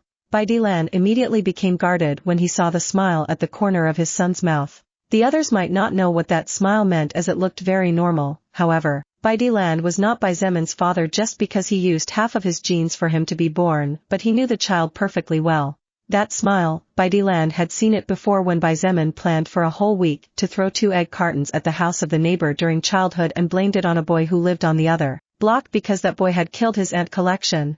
I don't know what you're talking about. Bai Zemin muttered under his breath before slowly withdrawing his stare, but not before nodding as if he was confirming something. Bai Dilan wanted to say something else, but his words caught in his throat when a loud explosion in the distance attracted the attention of everyone. Rumble. The ground began to shake, and as everyone looked at the purple cloud in the distance, they were shocked. It wasn't the purple cloud that was clearly packed with mana they were shocked by. What shocked everyone was that the huge egg-like object that had been several kilometers away had disappeared. More precisely, the egg had exploded into pieces. It looks like the source broke. Bai Zemin raised his weapon vigorously, and as he let the blade rest on his temporary shoulder pad that he was wearing, he said in a deep voice, "We just need to finish off the remaining ones, victory will be ours then. We will definitely get through this and will continue to move forward." With such words as an opening, after a night in which the bloodiest war so far was unleashed, the just over 6,000 soul evolvers and just over 40,000 soldiers who fought until exhaustion, until their bodies ached either from wounds caused by enemies or from the firearms they held, managed to defeat the army that 3 days and 4 nights ago seemed to be endless. Chapter 737, Introducing Lilith to His Family, Part 1. After defeating the goblins, there was still a lot of work to be carried out. Even though the war where weapons were swinging and blood was flying everywhere was over, there were many tasks that needed to be accomplished as soon as possible. First, the corpses of the unclassified goblins needed to be gathered and cremated. The entire battlefield needed to be cleaned up. Leaving corpses out in the open would not only surely attract countless mutant beasts but could also cause the birth of a new plague. Not a few times mankind was on the brink of destruction due to a plague, and the famous Black Death was proof of that. Second, the corpses of the First Order, Second Order, and Third Order goblins needed to be taken to a storage shed where a team would be in charge of extracting as much blood as possible to subsequently filter it. After all, even though no one would eat goblin flesh, the blood of First, Second, and Third Order goblins had advantages for the human body and soul evolvers could get some temporary benefits from drinking it. Not to mention the fact that the blood of this type of existences could be used to make small brews. So far, the potion development team that Bai Zemin had at his base had managed to find several mutant plants that had good synchronization with goblin blood and that enhanced the benefit a bit or lengthened the time of effect. In fact, it was a pity that the war against the goblins had happened too spontaneously and without warning. It was also a pity that Bai Zemin was not yet the official leader of the survivors and fighters of the base, or else he could have ordered the production of several brews beforehand and avoided countless headaches. Third, make a proper tally of the spoils of war obtained.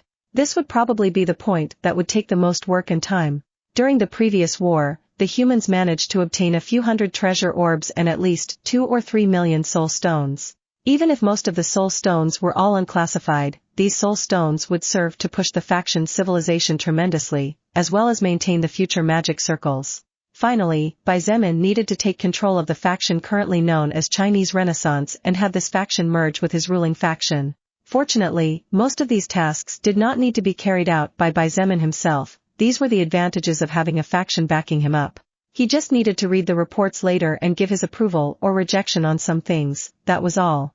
One day after the war against the goblins. During the previous war we lost a total of 732 soul evolvers and 210 of them suffered injuries that will put them out of combat probably for the rest of their lives unless we find some treasure capable of making them grow new limbs.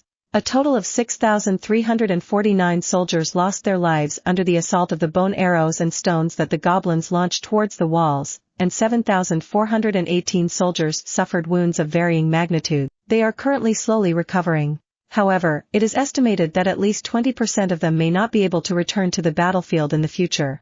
A total of 19 battle tanks were destroyed during the previous battle, of which 12 cannot be used again, while the other 7 need some repair before being able to return to the battlefield. Of the 20 combat helicopters, 14 were destroyed throughout the war and most of these were destroyed during the confrontation against the enemy's zeppelins. We lost approximately 390 military vehicles with weapons mounted on them, none of them reusable. In addition, we also lost about 20% of the mechanized fleet intended to push the enemy. The total ammunition consumption is still being analyzed, but so far we know that approximately 30% of the total ammunition rounds in the base armament have been consumed. Due to certain stray attacks, there were a total of 102 survivors that lost their lives, 12 injured, over 200 houses destroyed and at the Wu family home, Xietain was sitting on one of the large couches in the living room as he listened to the report of the pretty-dressed Xietain, who was wearing a beautiful yellow dress that accentuated her figure and stopped just above the knees. She was sitting next to him and the sweet scent of her body helped Xietain feel a little more relaxed as he listened to the bad news. At the end of the day, not everything was profit in a war. It will be only after judging losses and gains that Xietain will be able to evaluate whether the humans lost more than they gained or gained more than they lost. Apart from Xietain and Xietain, there were other people in the room. Sun Ling, Wu Keqian, Shangguan Bingshui, Qin He, Feng Hong, Feng Tianwu, Tinghua, Liang Jing, Bai Dilan, Evangeline, Kai Jingyi, Nangong Lingxin, Zhongda. Actually, although the living room of the Wu house was large, it seemed a little too small considering there were more than 30 people in there. Most of them were naturally standing, but none of them complained even though all of them had been important figures during the previous war. Regardless of whether they were powerful or brave soul evolvers, regardless of whether they were commanders with brilliant ideas or excellent ability to react to different circumstances, they had all earned the right to be present at this gathering. Xietain reached forward and picked up 3 candies that were neatly wrapped, resting inside a glass vessel waiting to be picked up. He unwrapped them one by one and handed one to the 3 little Lolas who had accompanied him from the north to this place. Luoning was used to being present at all kinds of military gatherings. Although the little girl received a lot of attention, no one dared to look at her with weird eyes after learning that the 9-year-old girl was a powerful soul evolver on the verge of level 50. However, the Wen twins were a bit anxious and while eating the candy carefully they approached Xietain, looking at everyone cautiously. They did not trust people because of the miserable past they had lived through, and the large accumulations of people were not to Wen Yan and Wen Yun's liking. Approximately 30 minutes later, Xietain finally put down the documents she was reading on the table and put both hands on her legs as she turned to look at Xietain waiting for his next words. Her long inky black hair fell free and unbound like a soft waterfall down her back, her alluring body was tantalizingly covered by the pretty innocent yellow, however, no one dared to look at her too much. Xietain had been the commander and leader in charge of one of the 4 battlefields for over 30 hours straight and had barely lost any men in that time. Everyone had seen her ability to raise a forest from nothing and cover thousands of meters with her seeds, slaughtering thousands of enemies per second and spreading her influence across the entire battlefield, which saved the lives of countless and stopped most of the goblin advance in that direction. Not to mention the fact that now practically everyone knew that the beautiful young woman had a crush on the young man even younger than her and that everyone came to respect him for his feats in the past days. Xietain ignored the stares he was receiving, and after pondering for a moment, he realized that there really wasn't much to ponder. He looked at those present and spoke neither too slowly nor too quickly, although the losses are undoubtedly heavy and I greatly regret the loss of our fallen brothers and sisters. I believe all of us here are able to judge that in this war the gains outweigh the losses. Seeing several nodding, Xietain continued, leaving aside the 2 goblin zeppelins we managed to obtain in near perfect condition and which will immediately join our faction's air forces after some repair. The number of soul stones calculated so far exceed 400,000, even though not even 10% of the collected pile has been reached. If we add to this the treasure orbs, skill scrolls, weapons we get from the goblins, it's safe to say that what we got is profit in the long run. The loss of so many humans was naturally painful, as training a capable soldier took too long, and the fall of so many soul evolvers who were willing to fight was even worse. Moreover, the loss of so much war machinery and ammunition would undoubtedly cause problems in the short term. However, as Xietain had just pointed out, in the long run the benefits gained from this bloody war would gradually show themselves. Uncle Wu, get a team ready to start repairing the zeppelins immediately. Also, prepare a separate team to study those machines. In the future, we might be able to replicate them to some extent if we find out how they are built. Xietain ordered as he looked at Wu Keqian calmly. Wu Keqian nodded easily. Leave it to me. I'll also take care of using the few remaining healthy magic cannons from the destroyed zeppelins to mount them to the walls, if that's alright with you. No, before that, first send the magic cannons to be studied as well. Also, I want you to give this to the trusted developer you have. Xietain reached into his pocket to pretend to take something out of there, and a small piece of sheepskin came out of his storage ring. Wu Keqian was confused but obediently took what Xietain was handing him. However, his expression changed when the records of the object flashed in his retina. This is... Wu Keqian looked at Xietain in astonishment. With that, it should be easier for us to work on those cannons. Xietain smiled slightly and his eyes flashed strangely as he said in a low voice, even if both cannons are different, that blueprint should help replicate the goblin cannons and speed up the mass construction process. The expression of Xietain became serious and he remarked in a deep voice, Uncle Wu, this matter is of utmost importance to all mankind. I need it to be carried out immediately. Wu Keqian nodded deeply. Don't worry, leave it to me. I will take care of providing everything necessary for this matter to progress smoothly. Xietain nodded in satisfaction and a faint smile appeared on his face. Wu Keqian was a very intelligent man, and that was why he had achieved all he had achieved in his life. Wu Yijuan's father naturally understood how important the matter Xietain was entrusting to him was. The power of the goblin Zeppelin's magic cannons was enough to massacre second-order existences if they scored a hit. A few of those cannons mounted on the walls would be the best defense of all, not only for ground enemies but also for air ones. After Wu Keqian departed, Xietain looked at Sun Ling and said in a clear voice, Aunt Sun, could you take care of locating the families of the soul evolvers and soldiers fallen in combat? Sun Ling smiled slightly when she heard Xietan's words. She brought a lock of hair to the back of her ear and said slowly, actually, I knew you would ask for something like this at some point. That's why I took care of this beforehand. She stretched gracefully, but the curves of her body made her look like a succubus to the eyes of the men in the room. Xietain paid no attention to any of this and instead took the folder she was handing him. When he opened the document, he could see the names, locations, and current conditions of each family of not only the soul evolvers and soldiers who had lost their lives but even those who would not be able to continue fighting in the future. There was even an estimate of what would happen to those families in the future after losing their main source of livelihood. Xietain was surprised. He could not help but look at Wu Yijuan's mother in a new light. Aunt Sun, I must say this really surprised me. Xietain shook his head and sighed. He continued, now I understand where your daughter's talent and brilliant ability come from. Wu Yijuan was brilliant in all matters of administration. She could even anticipate Xietan's thoughts, and there were not a few occasions when she presented in advance what he planned to ask of her in the near future. Now, it turned out that Sun Ling was just that kind of woman as well. Like mother like daughter, I guess. Sun Ling covered her mouth and let out a giggle that left more than a few people breathless as they noticed how her bosom jiggled with each chuckle. Xietain gave a chuckle and subconsciously blurted out, Uncle Wu is lucky to have a person like you next to him. I'm sure his job has been a lot easier so far. Sun Ling looked at Xietain and her eyes glittered strangely. After a moment, she said in a suggestive voice, aren't you lucky too? You have my daughter by your side and helping you with your work.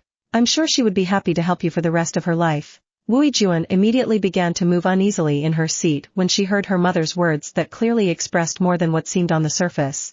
In fact, everyone inside the room understood what Sun Ling was suggesting. Xietain immediately regretted saying those words that gave a window for Wu Yijuan's mother to say such a thing. However, he quickly acted as if it was nothing and nodded. In fact, I am very lucky that Xietain is beside me. From the very beginning, her ideas have been brilliant, her implementations saved thousands, her power protected the lives of countless, and the weight on my shoulders was and still is far lighter than it would be were it not for her. I am truly grateful for all she did for me so far. I will make sure to repay her in the future and see to it that she and her current or future family live carefree lives regardless of the circumstances. As everyone in the room remained silent, Sun Ling observed Bai Zemin carefully for several seconds. Seeing that his expression did not change at all, she closed her eyes for a moment and sighed before opening them again. With a faint smile and playful eyes, she nodded, let's leave it at that. For now.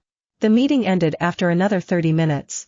Bai Zemin gave a series of commands and asked Xietan's mother to take charge of sending people to visit the families who would in the near future be affected by the fall of the men of the house. He had them pass on his words. All members of the families of those who had fallen in battle would be promoted to rank 4 nobles and for 2 generations would receive the treatment that such a title could offer.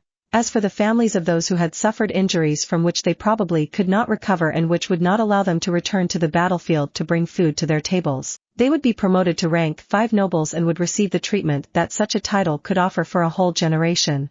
In addition, Bai Zemin promised that 1 week later, the wives, mothers, and children of each of the soul evolvers or soldiers killed in combat or wounded for life would receive cloth armor made of mutant beast skin capable of being worn under normal clothing. This armor would be able to prevent damage from low-caliber bullets and in times of crisis could save lives. On the way home, Bai Dilan drove the military jeep that belonged to him in silence while Bai Zemin watched the scenery outside the window. Luo Ning, Wen Yan, and Wen Yun were in the back seat. The 3 little girls were chatting quietly so their voices sounded more like sweet whispers in the company of the sound of the engine and the rushing wind coming through the open windows. The little pink dolphin, Xiao Xiao, was in Bai Zemin's family home.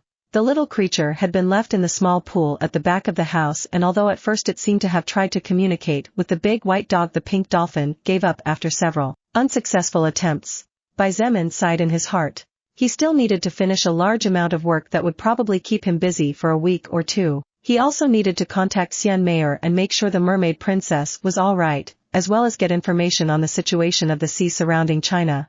After all, one of Xian Mayer's brothers seemed to be moving on land and this was something Bai Zemin would never tolerate. Zemin, what will you do with that Xietain girl? Bai Zemin jumped in his seat and looked at his father in surprise. Subconsciously, he blurted out, what do you mean by that?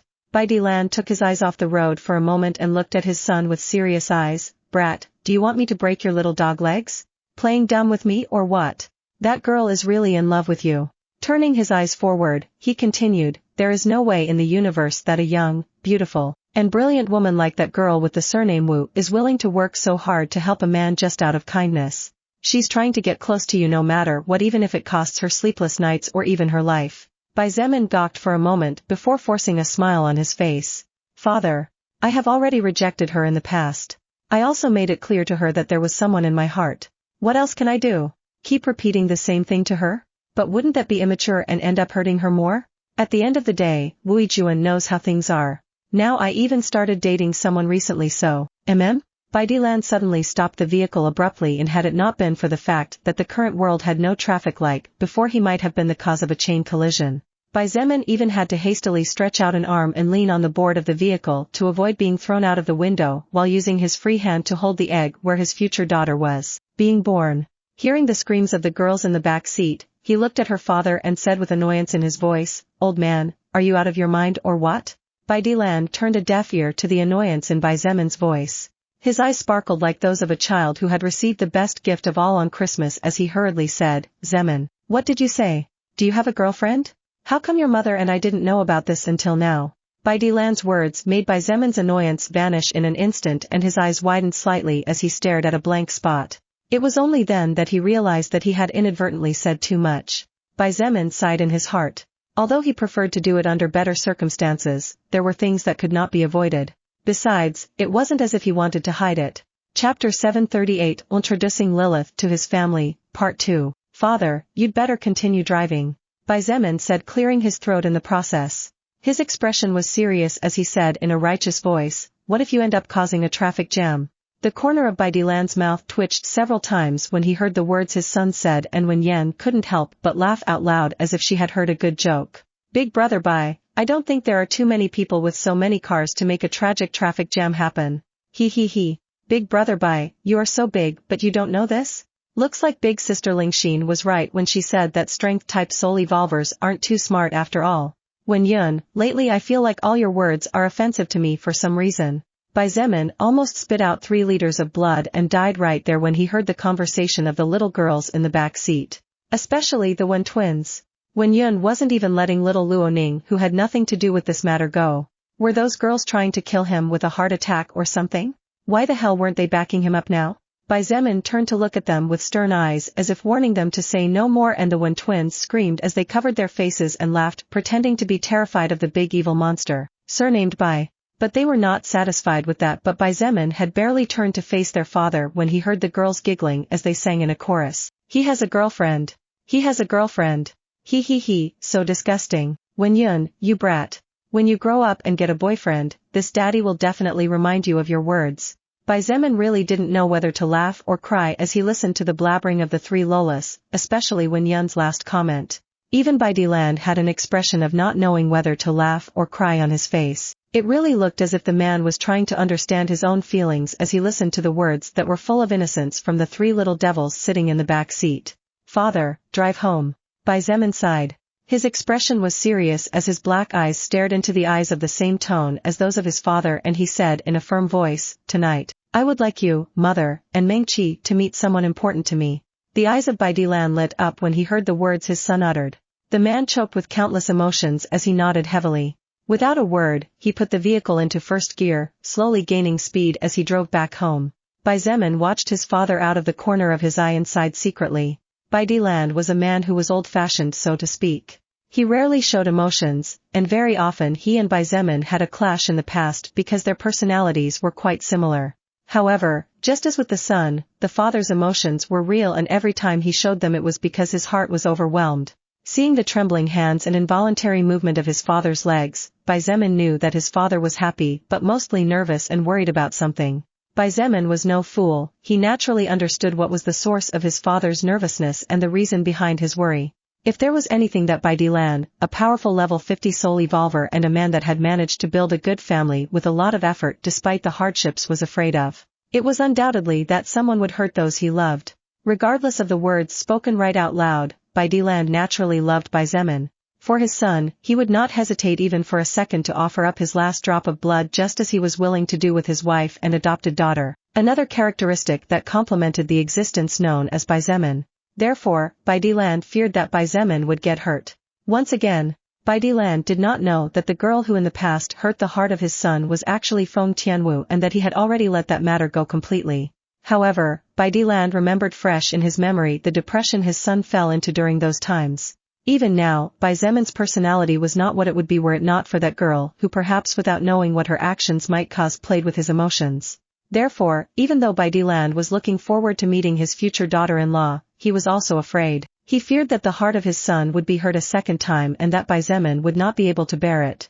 Because the two were too much alike, Bai Dilan knew better than anyone that under that indifference and casual smile was hiding a really fragile heart that needed care but would not let anyone get too close for fear of being hurt. However, after thinking it over, Bai Dilan felt a little calmer. After all, what kind of identity did his son currently have? Bai Zemin's identity was unsurpassed among hundreds of thousands of survivors. In the near future, he would become the highest power and the total ruler of the new China. Was there a woman who would really dare to hurt him? One should not forget that this world was no longer the old world. In this new era, the lives of people were worth even less than a piece of bread. Besides, what woman in her right mind would hurt the heart of a man who could guarantee her safety, give her love, comfort, luxuries, etc.? Bai Dilan believed that even if this woman his son had fallen in love with didn't really love him, she at least wouldn't hurt him. Maybe as time went by she would even come to really love him. Bai Dilan didn't realize that his thoughts were rather pessimistic, but as the saying went, bitten by a snake once will make you fear strings for 10 years. While Bai Dilan had not been bitten by the snake, his dear son did. Little did Bai Dilan know that in reality, the woman his son had fallen in love with not only didn't need his protection but also didn't need anyone to provide her with comfort or luxuries, as her strength was enough to obtain practically anything she wanted in the vast universe. As night fell, the Bai family home was brightly lit. Although considering the present status of Bai Zemin he could make his family get a much more luxurious house, he didn't even bother to bring up the idea to his parents. With Baidilan and Yilinger's simple personalities, they would both prefer to stay in this house that they were slowly starting to become familiar with and for which they might one day feel warm in their hearts when they said the word home. In fact, Baizemin was sure that his parents would not hesitate even for a second if someone gave them a choice between this luxurious house or the old one-story house with cracks in the walls. They would choose option number 2. He would do the same after all, and very surely Mengqi would too. Zemin, you're really acting too mysterious, kid. Yilinger walked to the table and began serving several delicious dishes. She was wearing a pink apron, but instead of wearing comfortable and simple clothes as she usually would at home, she was actually dressed quite elegantly as if she was preparing for some kind of special occasion. Baizemin was sitting on the couch and seeing his mother moving around like an ant trying to put out a fire near the entrance of her nest. He couldn't help but smile bitterly. Mom, I told you that you don't need to get anxious. Besides, you don't need to prepare too many things either. You're making me more nervous than I already am. That was what he was secretly thinking. Baizemin really wanted to cry, but he had no tears to shed. Even though he seemed composed on the surface, only he knew how nervous he was and how fast his heart was beating right now. No matter how one put it, what Baizemin was about to do was something very important. As a son, he was naturally nervous about taking a girl to introduce her to his family. This was especially true in the case of Baizemin, as this was the first time in his 20 years of life that he would do something like this. Thus, the lord of the battlefield, leader of the transcendent faction, imminent leader of the Chinese Renaissance faction, unofficial leader in training of an army of approximately 200,000 reconverted humans, the first order existence in the history of the cosmos to take down a level 181 existence in a 1 versus 1 combat. He, who possessed too many official and unofficial titles, was so scared and nervous that if it were up to him he might as well hide 3 meters underground. Nonsense, how could I not prepare something to eat? Yilinger shouted from the kitchen. She walked over with several cold entree dishes, and as she placed them neatly on the table, she looked at her son with eyes full of disapproval as she taught, Zemin, your father told me that the person who would be arriving tonight is someone very important to you. We can't have guests on an empty stomach, can we? Damn old traitor. Baizemin glared at his father with fierce eyes, but Baidilan turned to the side and ignored him. Baizemin snorted in his heart as he swore to take revenge soon. He had asked his father not to say anything, but the old man clearly couldn't bear to open his big mouth. In fact, the reason why Baizemin had not been betrayed by the 3 little Lolas sitting beside him was because he had promised the girls that he would give a roaring flame tiger cub to each of them, when the current ones had offspring later. Otherwise, one of them would definitely have said something, especially when Yun, who was recently becoming too mischievous. Yilinger walked back to the kitchen and said in a joking tone, what if you want to introduce us to a beautiful lady? Son, what about the Wu girl? Or maybe that beautiful silver-haired lady? You call her by her first name, don't you? Bing Shui, right? Do you have your eye on one of them? Baizemin had casually picked up a glass and was drinking some water, so he hadn't even had time to say a single word when his mother returned with more food and continued speaking with enthusiasm. Actually, I've been thinking about this for a few days. Zemin, let me tell you that mother doesn't object to you having multiple wives. PFFFFFT. Cough, cough, cough, cough. The water Baizemin was drinking flew out of his mouth and even out of his nose. He started coughing furiously and his face turned red as he looked at his mother with wide eyes. Zemin, you. Yilinger looked at the mess on the floor and almost went into an enraged mother state. But she quickly calmed down and said hurriedly, Princess, bring the floor towel please. What if the guests come and see this mess? As for you, child, sit there and don't touch anything else. Mengqi looked at his brother for a moment before moving in search of what her mother had asked. As for Baizemin, he did not sit down as his mother asked. After he was able to stop the coughing that had assaulted him when he almost choked to death on a glass of water, he said hurriedly, Mom. What's with those words of yours from before? Why are you getting so anxious? Yilinger pouted and pointed out as if it were obvious, in the past, all the emperors of China had several wives and concubines. You, my son, will be the new emperor of China in the future, and you even have that strange spaceship with you. Even if you want to have 3 or 4 wives and 15 or 20 concubines, I am sure they will accept it. Actually, I've already thought of several candidates and I think, Mother. Baizemin could listen no longer. His face became serious and he was about to reprimand his own mother when Yilinger heard the sound of the oven in the kitchen and fled from the scene. Your mom is definitely a funny person. An unmistakable voice, a voice as sweet as honey and as seductive in nature as the most enchanting rose of all, sounded inside the living room. This voice naturally did not belong to the Wen twins or Luo Ning, who were sitting on the couch playing the video game of the snake on a solar-powered notebook. This was a voice that Bai Zemin had not heard for the past 4 days and that only he could currently hear. He could not help but sigh in relief. One of his worries had just been lifted. "You finally speak to me, Lilith," Bai Zemin whispered softly as he walked to the large window at the front of the house to avoid being heard by the girls. "Humph." Lilith's snort showed that she was still annoyed with him. However, her next words sounded too shy for someone angry. "What else can I do? Someday I will have to meet your family and it seems you have chosen that day without consulting me." Bai Zemin didn't notice the joy in Lilith's voice, and thinking he had made a mistake quickly started walking towards the kitchen where his mother was as he said very softly, "Don't worry, I'll tell my mother that you can't come today. We'll save it for another. Don't even think about it." Bai Zemin hadn't even taken 5 steps when his words were cut off by Lilith's anxious and angry voice. "No?" Bai Zemin stopped in his tracks and tilted his head in confusion. Even though he couldn't see Lilith, he heard her gasping in indignation as she said in a low voice, "Little brother Zemin, now I understand why you weren't popular with the girls in the past. You're an idiot." Chapter 739 Introducing Lilith to his family, Part 3. A few minutes later, Bai Zemin was back on the couch at home. The 3 little Lolas were so busy playing the snake game while taking turns picking up the notebook that they didn't even notice Bai Zemin's absence at all. He couldn't help but stare at the girls as he thought to himself that the snake game seemed to be more important than him after all. Bai Zemin couldn't sit still, so a few seconds later he stood up and shouted out loud, "Mom, I'll go see Xiao Xiao." "Okay."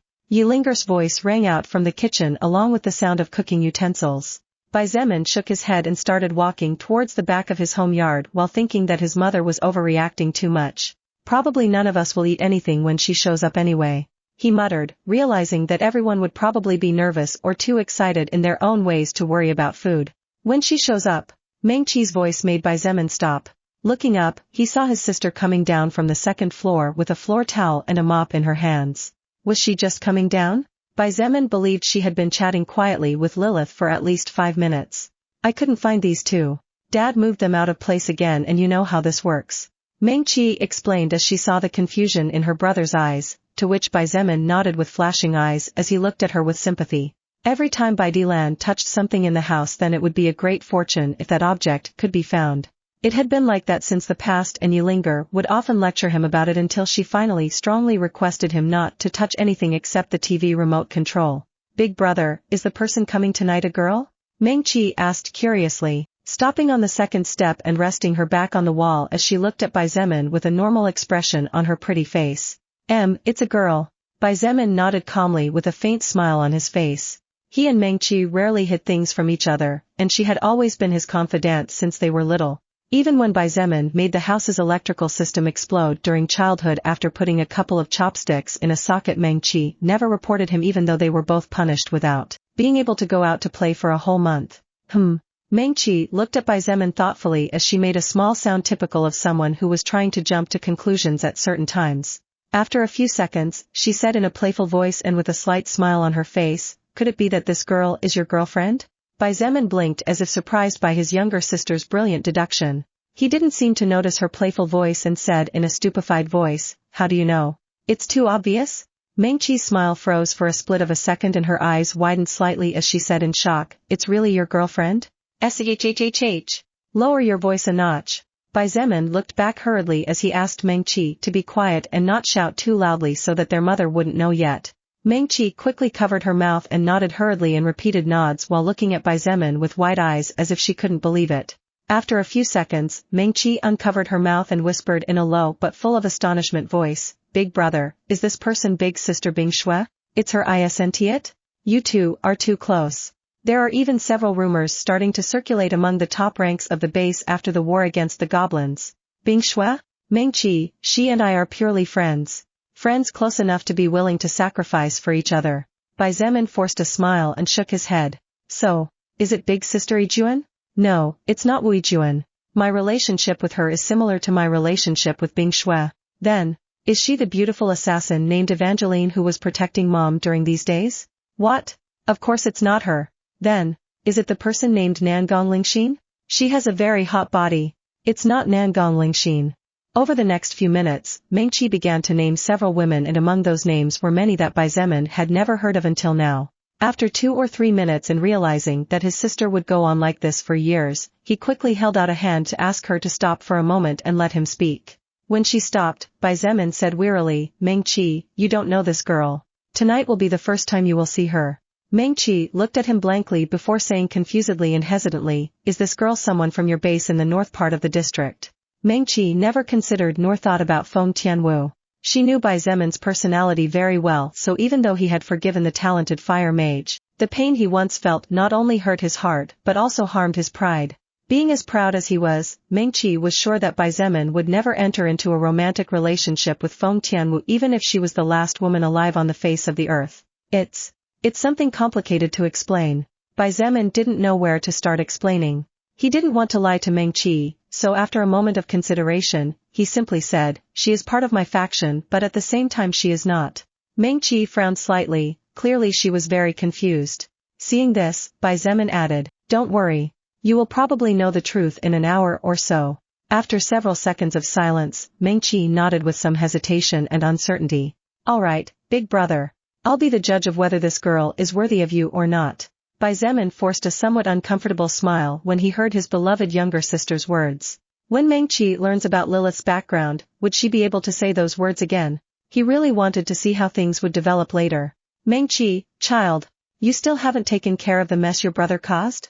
Yi Linger's exasperated voice interrupted the brother-sister duo's brief conversation.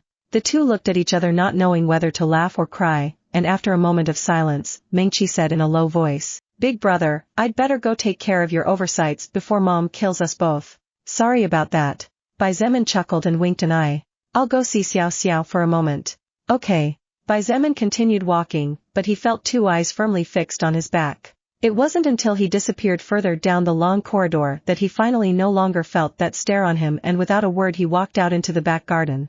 "Say, Zemin. Don't you think?" "Don't say it." Bai Zemin interrupted abruptly.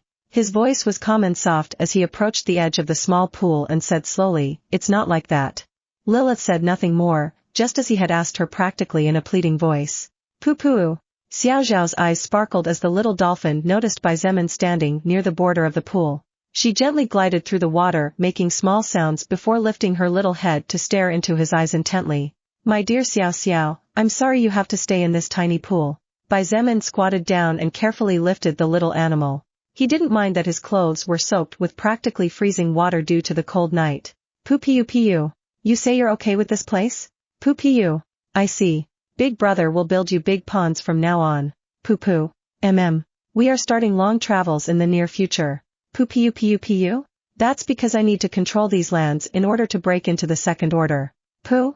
It is because it is an evolutionary requirement. As you can see, Big Brother has been at level 50 for a long time." "Pooh. It's okay. I'll be very powerful when I break to the next order. We'll be able to help your master Xian Mayer become the heir to the throne then." "Poo-poo, poo-poo-poo. You say Xian Mayer is your friend and not your master?" "Pooh. I see, sorry for the confusion." "Pooh." Lilith observed for more than 10 minutes as a human and a dolphin exchanged words. She was a bit speechless and on several occasions was tempted to ask Bai Zemin how it was possible for him to understand the dolphin's words, if that could be called words to begin with. Although Xiao Xiao was a spirit dolphin, an extremely rare species in the cosmos since she could use her soul to communicate with other existences, they were usually just simple messages and no big deal despite being able to break through distances. The only reason why Xian Mayer could communicate with Xiao Xiao so perfectly was not only because they were both of the sea race but also because Xian Mayer possessed some kind of special skill.